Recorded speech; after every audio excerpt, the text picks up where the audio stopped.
역사 속 위대한 리더들, 왜 정점에서 무너졌을까요? 그 순간에 자세히 들여다보면요. 정말 신기하게도 공통된 패턴이 보입니다. 자, 오늘 바로 그 지점을 파헤쳐 보겠습니다. 이거 정말 궁금하지 않으세요? 모든 걸 다 가진 것처럼 보였던 사람들이 어떻게 한순간의 실수로 모든 걸 잃게 되는 걸까요? 오늘 이야기에서는 바로 그 치명적인 결함, 그 본질이 뭔지 한번 파헤쳐보려고 합니다. 자, 여기 두 거물이 있습니다.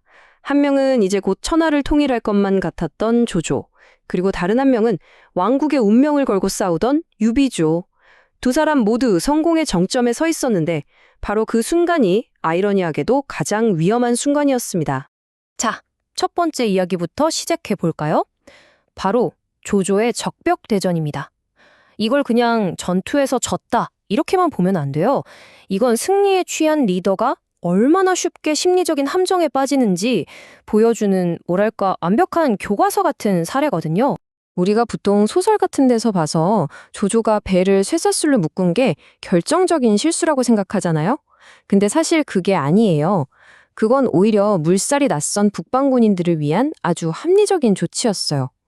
비유하자면 낯선 곳에 주차할 때 사이드 브레이크 꽉 채우는 거랑 똑같은 거죠. 그럼 조조의 진짜 실수는 뭐였을까요? 바로 이겁니다. 확증 편향. 이게 뭐냐면요. 자기가 믿고 싶은 것, 보고 싶은 것만 골라서 보는 심리적인 경향을 말하는데요. 조조는 이 힘든 수중전을 빨리 끝내고 싶다는 그 강렬한 욕망 때문에 판단력이 완전히 흐려진 거예요. 자, 이 과정을 한번 보세요. 진짜 흥미롭지 않나요? 조조의 몰락 과정을 단계별로 뜯어보면요. 처음엔 이 전쟁 빨리 끝내고 싶다는 간절한 욕망이 있었죠. 근데 마침 적장 환계가 항복하겠다는 좀 의심스러운 제안을 해와요. 보통 때 같았으면 의심했겠죠? 하지만 빨리 끝내고 싶다는 욕망이 있으니까 이건 기회야 하고 믿어버리는 거예요. 자기 기만에 빠진 거죠. 결국 그 항복하는 배들을 무장 해제도 안 시키고 받아들였다가 끔찍한 화공을 당하게 됩니다. 스스로 재앙의 문을 활짝 연 셈이에요. 결국 핵심은 이거예요.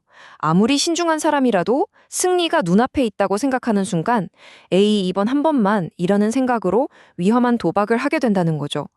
그 마지막 승부처라는 압박감이 평정심을 잃게 만들고 평소의 신중함을 내던지게 만드는 겁니다.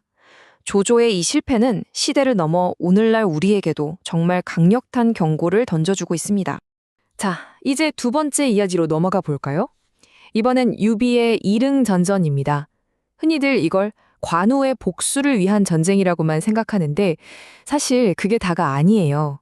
이 실패의 본질을 들여다보면 리스크 관리가 완전히 부재했을 때 어떤 끔찍한 비극이 생기는지 똑똑히 보여주는 사례입니다. 유비한테 형주를 잃었다는 건요, 그냥 땅덩어리 하나 잃은 게 아니었어요. 이건 말 그대로 나라의 심장을 도려낸 거나 마찬가지였거든요. 전략적으로도 경제적으로도 가장 중요한 곳이었고 유일한 동쪽 출구였으니까요. 그러니까 유비의 출정은 단순한 복수심이 아니라 어떻게든 살아남기 위한 정말 처절한 몸부림이었던 거죠. 그런데 바로 여기서 유비의 치명적인 실수가 드러납니다. 바로 플랜 B가 없었다는 거예요.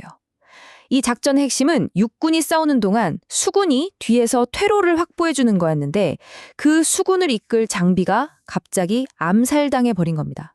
어떻게 됐을까요? 유비의 군대는 말 그대로 돌아갈 길이 끊긴 외통수에 제대로 걸려버린 거죠. 이게 바로 유비의 실패가 우리에게 주는 교훈입니다. 퇴로도 없이 모든 걸 거는 건 용기가 아니라 그냥 무모함이라는 거. 실패했을 때 다시 일어설 수 있는 최소한의 안전망, 즉 세이프티 넷이 없다면 그건 전략이 아니라 그냥 도박에 불과하다는 거죠. 자, 이제 마지막 사례입니다. 이건 앞에 두 사례와는 관점이 조금 달라요. 바로 제갈량의 읍참마속 고사인데요. 이건 천하의 제갈량 같은 뛰어난 전략가조차도 인재 관리, 요즘 말로 하면 HR에서 얼마나 치명적인 실수를 할 수 있는지를 보여주는 아주 뼈아픈 이야기입니다. 이 표를 보시면 상황이 한눈에 들어오죠. 제갈량은요, 실전 경험이라고는 하나도 없는 이론가 마속을 총사령관 자리에 앉혔어요. 그리고 그 밑에 수십 년간 전장을 누빈 베테랑 왕평을 부관으로 뒀습니다. 이건 역할과 경험의 완벽한 미스매치 그 자체였던 거죠. 우리가 보통 마속이 산 위에 진을 쳤다가 물이 끊겨서 졌다고 알고 있잖아요. 근데 그건 딱 절반만 맞는 얘기예요. 진짜 문제는 마속이 교과서에 나오는 대로 높은 곳에 진을 치면 유리하다는 그 이론에만 빠져 있었다는 겁니다. 정작 그 산 위로 덩사들 먹일 물과 식량을 어떻게 옮길 것인가, 즉 병참이라는 아주 현실적인 문제는 전혀 생각하지 못했던 거죠. 머릿속 이론은 완벽했지만 현실 감각은 제로였던 겁니다.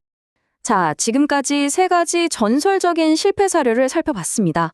그렇다면 이 이야기들에서 우리가 얻을 수 있는 오늘날에도 적용 가능한 교훈은 뭘까요? 이른바 실패를 막는 플레이북 한번 정리해 보겠습니다. 첫 번째, 조조의 교훈이죠. 바로 확증 편향을 이겨내라는 겁니다. 내 안의 욕망이 내가 보고 싶은 것만 보게 만든다는 사실을 항상 기억해야 해요. 특히 와, 이건 너무 완벽한 기회인데? 라는 생각이 들 때 바로 그때가 가장 위험한 순간일 수 있다는 걸 명심해야 합니다. 두 번째는 유비의 교훈입니다. 항상 안전망을 구축하라. 어떤 전략을 세우든 최악의 경우를 대비한 탈출구, 즉 플랜 B는 무조건 있어야 합니다.